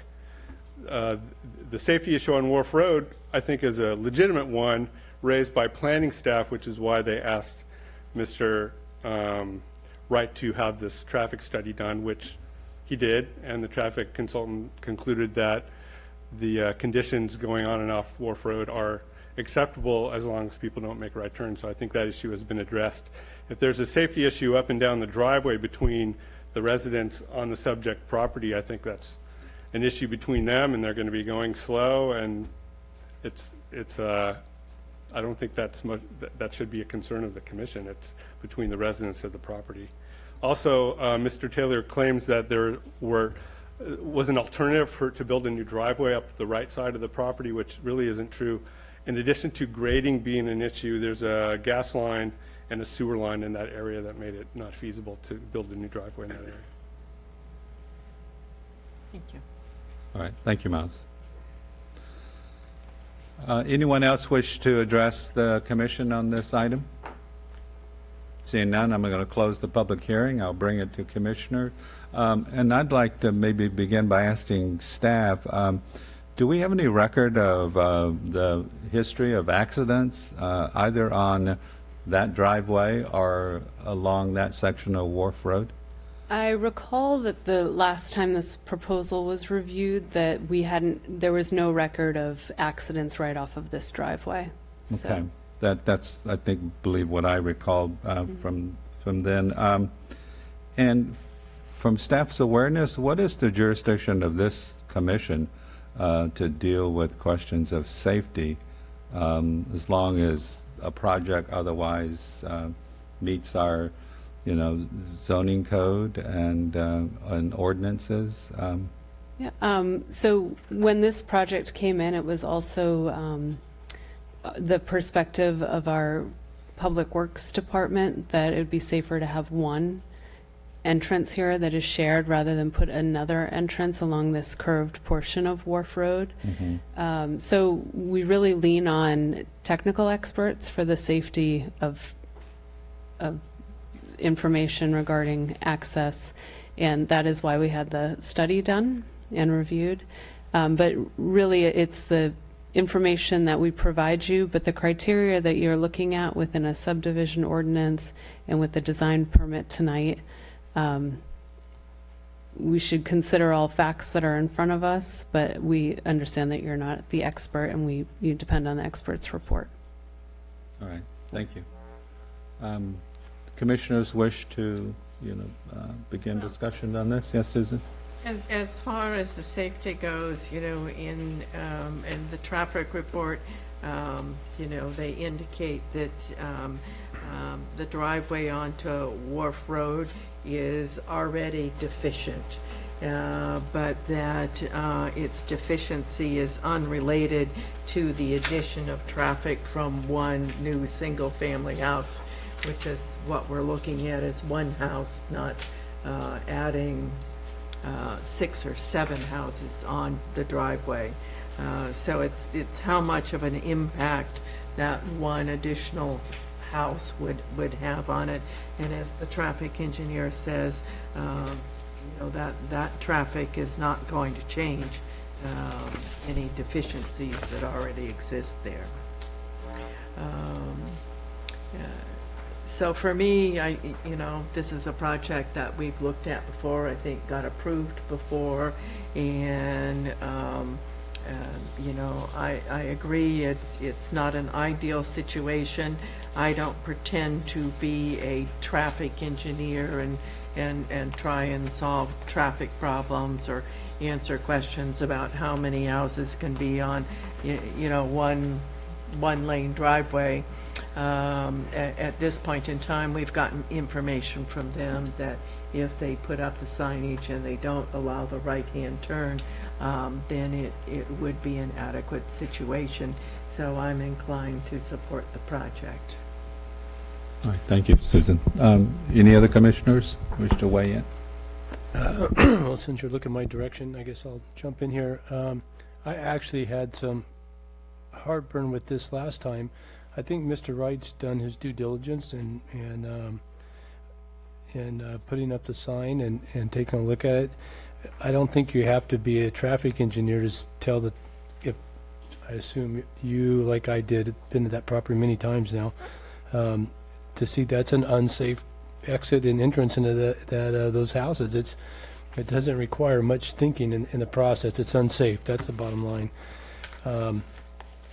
However, looking at what's before us today, that's not part of our purview to have that discussion and really that decision. So based on what we're looking at, I'm in agreement that I would support this proposal.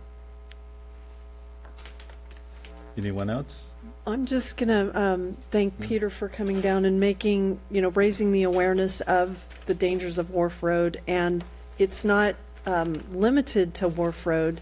As the community gets more crowded and has more traffic, people need to slow down. On Wharf Road, I live in a similar situation where people come off of what is I guess, Capitola Wharf Road onto Prospect Avenue and kind of a Y, and they do it at high speeds, and some of them go around my corner on two wheels. And I want to go out and put speed bumps in, except I'm afraid they'd launch the cars. But I think that the property owner has done due diligence on doing the best job with the property that he can to develop it in a responsible way.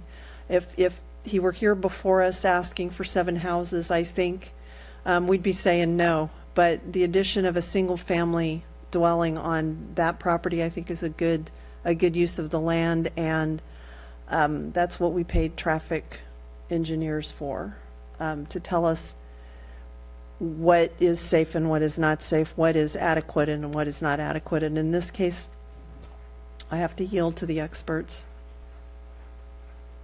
Right. Yeah, Ed?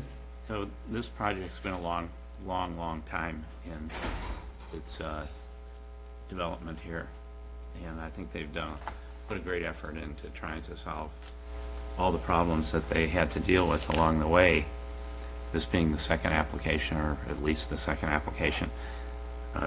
The only issue there is that I can see is the traffic entrance onto Wharf Road, and we all agree it's not ideal. The problem is that the traffic behavior on Wharf Road is not ideal. And we have a library going in there. So we need to look at other approaches to making that more safer, because when we have a new library, we're going to just increase the amount of traffic. And so it needs to be addressed in a way other than not allowing an application that otherwise satisfies all the requirements. I was curious about, with the no right-hand turn, how that's going to work, because, I mean, when you turn left, then where do you go? I mean, if you want to go to Capitola Village, it's a long way around, or you find some place to turn around. So I'm not sure where we're... It still may be faster than... I was Right. thinking it wasn't that bad, because you just go down, turn on Wharf, you turn back on Bay Avenue and come back in, and sometimes that's a lot easier than actually trying to drive through the Yeah, village that's one way to itself. do it, and it also really backs up on that, what's the name of that little street there that goes I across? know. Yeah. Yeah. So I can see that people are going to have some way of turning left and then turning around somewhere, but I mean, I don't know where. where? I don't know where they're going to turn around. Yeah, I know. It's so, people are creative. Anyway, again, I have the reservations that all the commissioners have, that it would be great if Wharf Road weren't what it is in terms of a curvy road that people drive too fast on, but that's not a reason for denying this application, in my opinion, given the traffic study. Yeah, and I'm going to concur with those statements. I really don't think development standards or decisions should be based upon other persons violating the law, speeding on Wharf Road. With that said, I know that is a consistent and perennial issue, but to me that's an issue of enforcement, and maybe the city needs to do a better job of doing enforcement, doing design and engineering on Wharf Road to fix that condition. And I don't think that we should transfer those responsibilities to private property owners by denying or imposing upon them the duties to, basically address other individuals' violation of the laws, the speeding laws on Wharf Road. We know that it's not ideal, but everyone knows what they're getting into. And we have many streets where you have to navigate one-way traffic. And we learn to do it. We learn how to be safe. We learn to coexist in a small community. And as much as I appreciate Peter coming down and expressing his views and making us aware of it, I don't think it's sufficient for us to deny an otherwise compliant project. So with that, I'll entertain a motion. I'll move approval of the project 18-0108 based on the findings and conditions stated in the staff report, and plus the additional CEQA exemption. Okay. Is there a second? I'll second. Yeah, there's a motion and a second. All in favor? Aye. Any opposed? The motion passes unanimously, which takes us to item 6 on tonight's agenda, which is a director's report on retail marijuana sales in regional commercial zoning district. And this is concerning a future amendment to the Capitola zoning code to allow retail cannabis sales within the regional commercial zoning district with a conditional use permit. You want to fill us in, Katie? Yes, thank you. First, I just want to say it's really good to be here and be sitting in this seat before you this evening and giving you a director's report. So thank you for being so welcoming over the past couple weeks with Rich's departure. We're already missing him, but it feels really good to be here and in this role. So appreciate the opportunity to continue serving you. So before you this evening, I'm going to give you an overview. This was provided to City Council a few weeks back, and just a real overview of what we're anticipating for the marijuana ordinance update and the timing. And essentially, this will be going to the public vote, so it'll be up to the residents of Capitola whether or not marijuana will become available as a retail sale within the city. So, quick overview, 1996, Prop 215 medical marijuana was approved.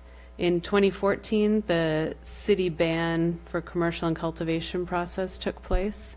2016, Prop 64, the voters approved recreational marijuana in the state of California. In 2017, we updated our ordinance to be specific that commercial marijuana uses were still banned with the exception of laboratories. There used to be a laboratory in our industrial zone that was doing chemistry work on looking at marijuana. And then in 2018, the council asked staff to consider retail sales within the regional commercial zone. So where this will be looked at is within the new regional commercial zone north of Capitola Road. So anticipated regulatory process, this is, it's going to affect different parts of the municipal code. So several new amendments are needed. First, Chapter 9.61 for marijuana sales, process and cultivation. The change would be to allow sales as allowing retail sales, where right now it's prohibited. They'll be included in that Chapter 9.61 a new marijuana licensing ordinance. So that would be at the purview of the police department as well as the city council. And then amending the zoning code to allow marijuana sales as a conditional use permit within the regional commercial zone, and a new marijuana tax ordinance within Chapter 3 under for revenues and finance, and also amending the fee schedule. So like I stated previously, this would be up to the voters. All the changes would be contingent on the tax measure passing within in the November election. So because of that, we're on a really tight times frame. So we've got an August deadline for the ballot measure. So at our next meeting, I'll be coming back to you with a proposed zoning ordinance change. So this slide here kind of shows the different parts of the municipal code that will be affected. The portion that will come to you is the zoning, so limited to the regional commercial. It'll be a conditional use permit, so members of the public can come in and comment before any conditional use permit is issued by or approved by the Planning Commission, and it'll be tied to conditions and findings.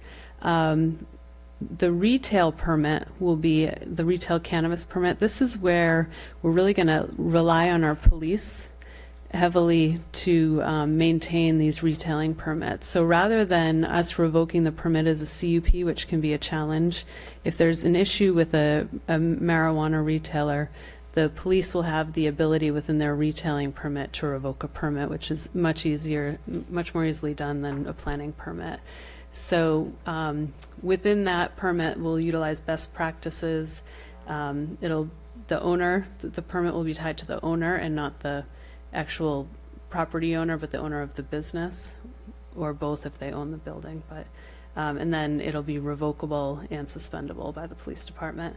And then, of course, the tax measure, which will be on the November ballot.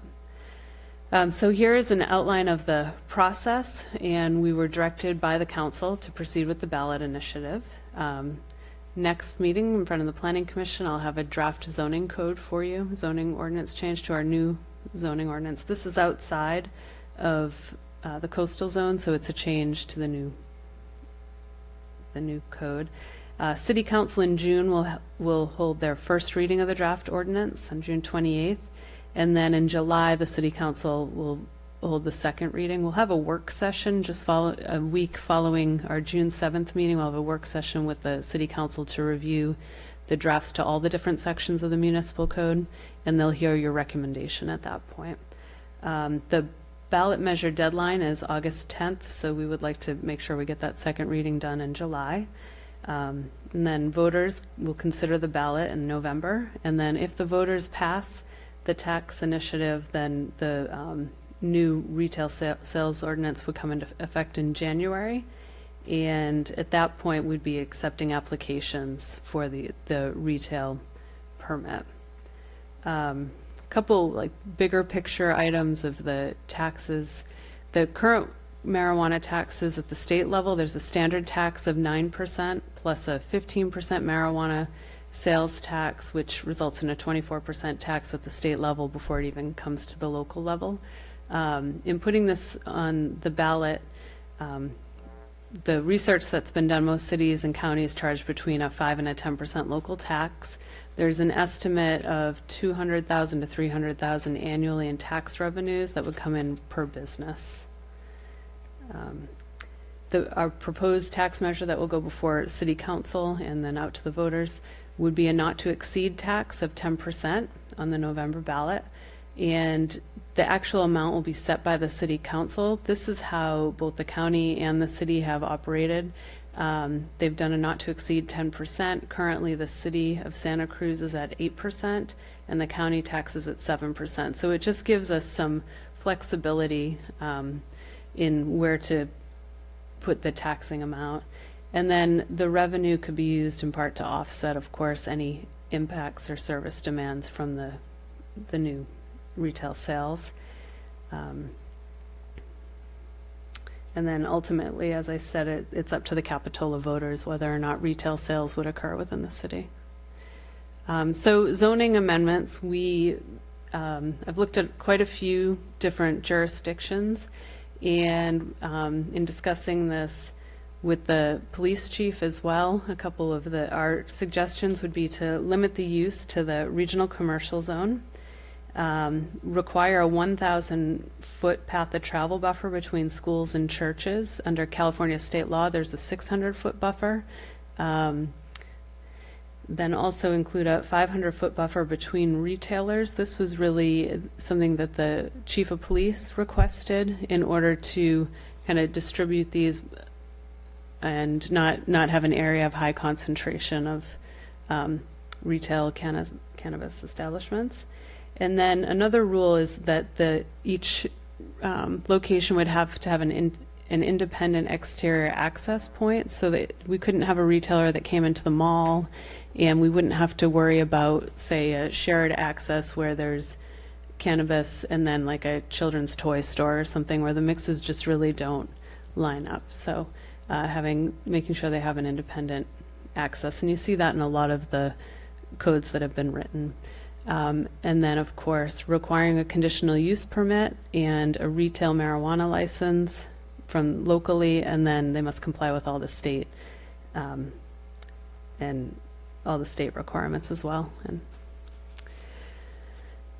And so the retail cannabis permit, this is what would be adopted by the City Council and enforced by the police department. The permits would be issued by the police. They're going to consider allowing a maximum of anywhere between 1 and 3 businesses that will be established by the city council, as determined by the city council. And then permits would run with the business, not with the property. And permits would be issued on a competitive merit-based system. So legal retail experience, civil and criminal records would be looked at, operations and security plans, residency, so for local residents would have preference. Also, security measures. There'd be security best practices, which would be conditions of a permit, of a retailing permit, so that as we learn more about what the challenges are with a retail establishment, these can change over time, and the police chief can put in new measures as needed. So this would take a look at alarm systems, have required cameras and remote monitoring, certified security personnel being on site, perimeter lighting for after hours, hardened point of sale with security and bulletproof glass, live scan background checks for all employees, premises subject to law enforcement inspections, no products that are attractive to children, no products that are resealable. They have to be child resistant, tamper evident, and labeled appropriately. And then minors under 21 would not be allowed on the premise, and that is a state law. And also requiring incorporation of best practices for physical security measurements, best practices to restrict the sales of items or labeling attractive to children. Staff may revoke or suspend a cannabis permit for cause, so this is why we'll put that language in the cannabis retailing permit. And then the business is subject to periodic review by the police department and community development department, and then of course compliance with the CUP standards. And so with that, that completes my presentation. And any discussion you'd like to have about the standards that we're proposing within the zoning code, or any concerns or anything you'd like me to come back with when the draft is in front of you? I have a question. You mentioned that City Council is going to establish a maximum quantity of businesses in Capitola. And 1 to 3 that's good.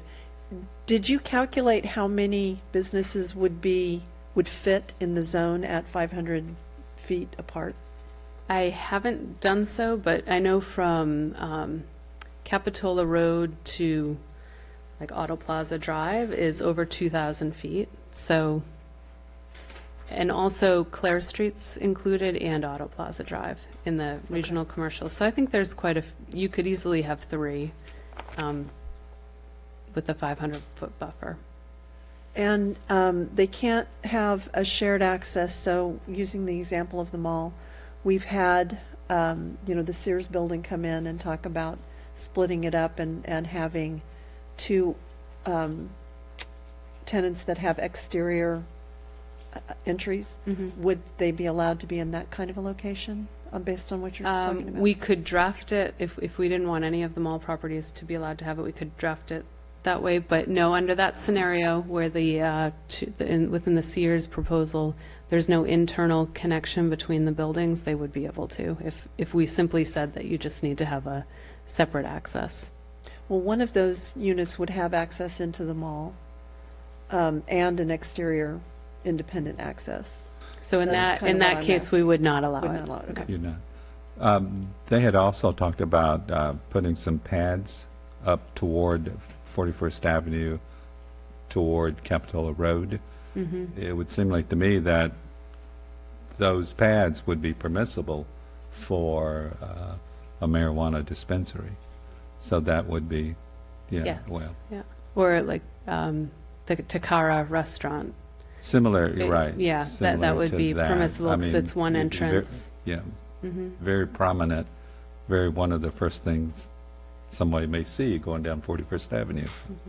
But I assume the city council will be grappling with some of those kind of aesthetic and There's been issues. concern for signage that's been voiced at the city council about whether or not to allow the green crosses.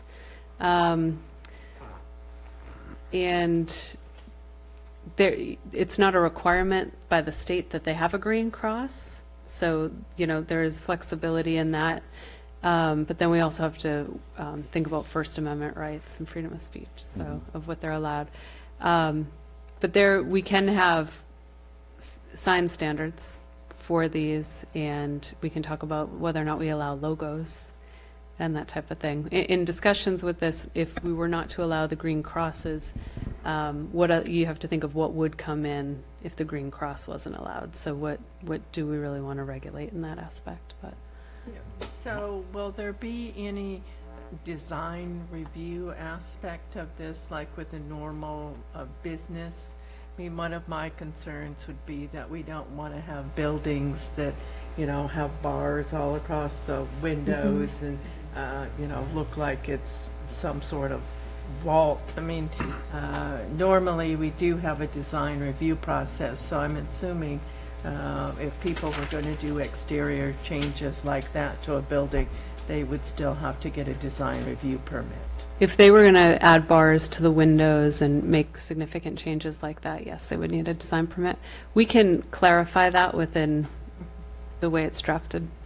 And you might wind up with somebody who wants to, come in and build a building on a pad around the mall and build it for that purpose. So there should be a design review for. There's so many of these in Santa Cruz and in the county now.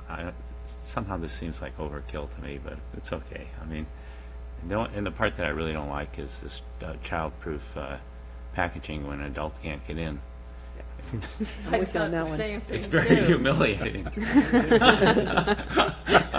They used to make the lid so you could But when you eliminate go to the that whole pharmacy, thing, turn it upside You can ask down. them now not to give you a child-proof lid because you can't open them. Yeah. So that's a minor point. So if it were a new building on a new pad, it would definitely require a design permit. Okay. So, Okay. Thank you. thank you. Well, thank you for that, and we'll stay tuned. Very good. Which brings us to Commissioner Communications. Any communications? Well, I was just going to welcome Katie. She's already jumped on that, but Yes. yeah, it's Yeah, good we're to, glad good to to have have you Katie stay here. here. So, We Thank are. you. yeah. Well, congratulations on your first meeting Thank you. and applying our new zoning code. So with that brings us to adjournment, and I'll adjourn this meeting to the next meeting in June of the Planning Commission. Thank you, everyone. Thank you. Thank you.